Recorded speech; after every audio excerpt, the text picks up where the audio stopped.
ಈ ಸ್ಥಳ ಅನ್ನೋದು ಅನಂತ ಪದ್ಮನಾಭನ ಸನ್ನಿಧಿ ಇದ್ದ ಹಾಗೆ. ಒಂದು ಮಾತನ್ನು ನಾನು ಹೇಳ್ತೇನೆ ಈ ಸಂದರ್ಭದಲ್ಲಿ, ಏನಂದರೆ ನನ್ನ ಸುದೀರ್ಘವಾದ 38-39ನೇ ವರ್ಷದಲ್ಲಿ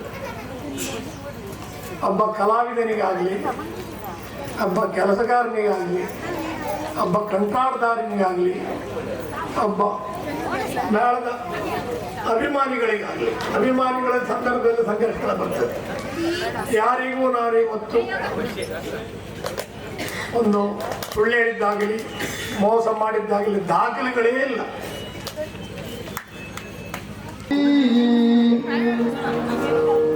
ವಂದಿಸುವೆ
ಗೋವುಗಳು ಬ್ರಾಹ್ಮಣರು ಸುರಕ್ಷಿತವಾಗಿ ಸಮಾಧಾನದಿಂದ ಇರಲು ಆ ಪ್ರದೇಶ ಎನ್ನುವುದು ಶಾಂತತೆಯಿಂದ ಸಂತೋಷದಿಂದ ಕೂಡಿರ್ತದೆ.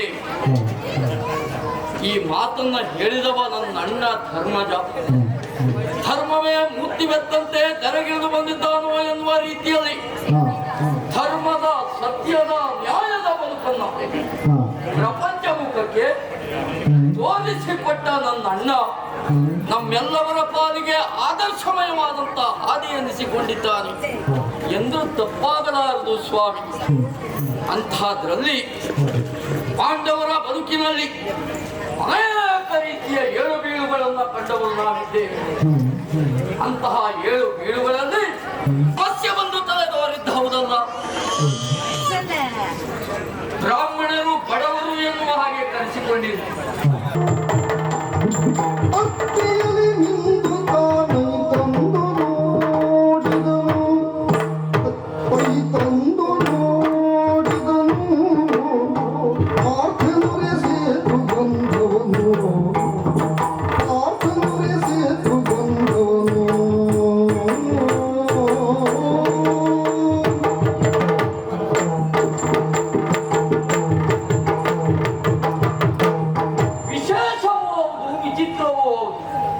ಅದ್ಭುತವೂ ಹೌದು, ಆಶ್ಚರ್ಯವೂ ಹೌದು. ಪ್ರಪಂಚದ ಪರ್ಯಟನೆ ಎನ್ನುವುದು ಯಾವ್ಯಾವ ರೀತಿಯಾದಂತಹ ಅನುಭವವನ್ನು ಕೊಡುತ್ತದೆ.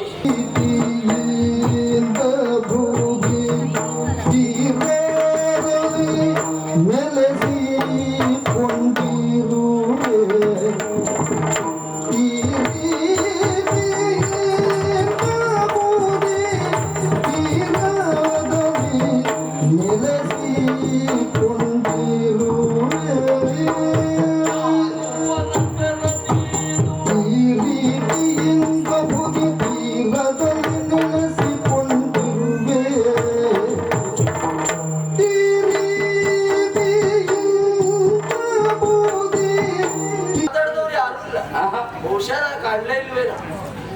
ಹೆಚ್ಚು ಕಡಿಮೆ ಕಾಣದೇ ಇರುವ ರೀತಿಯಲ್ಲೇ ನೀನಿತ್ತವ. ಅದು ಆಗಿರ್ಬೋದು, ಅದು ನಿನಗೂ ಗೊತ್ತಿರಬಹುದು. ಆದ್ರೂ ನನಗೆ ಖಂಡಿತೀಯೇ ನೀನು ಅಂತಾದ್ರೆ ಮಾತಾಡುವುದಕ್ಕೆ ಅನುಕೂಲ ಆಯ್ತು ಅಂತ ಲೆಕ್ಕ. ನಾನು ಮಾತಾಡುವುದಕ್ಕೆ ಸಿದ್ಧ ಅಂತ ಲೆಕ್ಕ ಅಲ್ವೋ. ಆದ್ರೂ ಅನಾಚಾರ ನೀನು, ಇದು ಸಂಖ್ಯಾವಾಚಕ ಅಲ್ಲ.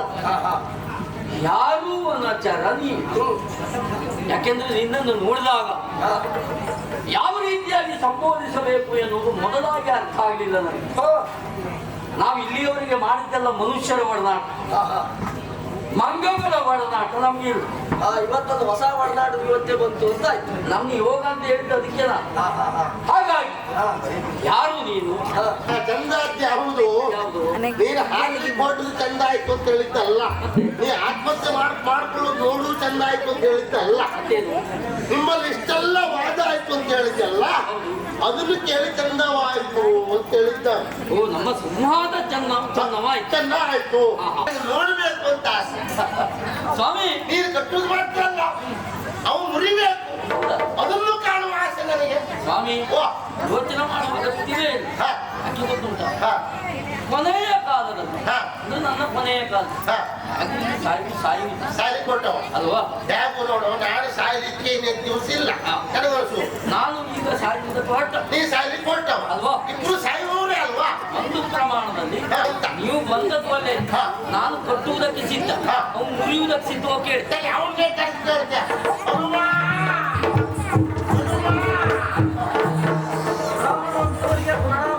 ಒಳ್ಳೇದಾಗ್ಲಪ್ಪ. ನಾನು ಆವಾಗ್ಲೇ ಬಂದೆ, ನೀ ಆಚೆ ಹೋಗಿಲ್ಲ. ಅಯ್ಯೋ, ನೀ ಹೋಗ್ಬಾರ್ದು ತಾನೇ ಕರ್ತೆ. ಈಗ ನೋಡು, ನಾವು 3 ಜನ ಒಟ್ಟಾಯ್ತು ಅಂತ ಹೇಳಿದ್ರೆ ಬಹಳ ಒಳ್ಳೇದಾಯ್ತು ನೋಡು.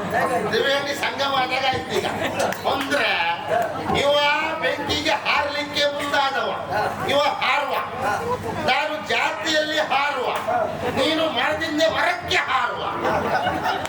3 ಜನ ಹಾರುವ ಅಲ್ವಾ? ಹಾಗಾಗಿ ನೀನು ಅವೆಲ್ಲ ನಾನು ಮಾತಾಡಿದ್ದೀನಿ ಕೇಳಿರ್ಬೋದು, ಕೇಳಿದ್ಯಲ್ಲ. ನನಗೊಂದು ಆಸೆ ಹನುಮಂತ, ನನಗಿನ್ನು ಜೀವನದಲ್ಲಿ ಎಂತ ಉಂಟು ಆಯ್ತಲ್ಲ ವಯಸ್ಸು, ಹಾಗೆ ಹೇಳ್ಬಾರ್ದು ಅಂತ ತಮಗೊತ್ತು. ನನಗೆ ಹೇಳಿದ್ ನಂಗೂ ಮನಸ್ಸಿಲ್ಲ ಮರಯ್ಯ, ಗೊತ್ತಿಲ್ಲ ಹೇಳ್ಕೊಂಡು ಗೊತ್ತುಂಟಲ್ಲ. ನಮ್ಮದೆಲ್ಲ ಎಂತ ಉಂಟು ಅಂತ ಹೇಳುವವರಿಗೆ ಬಹಳ ಆಸೆ ಇತ್ತು.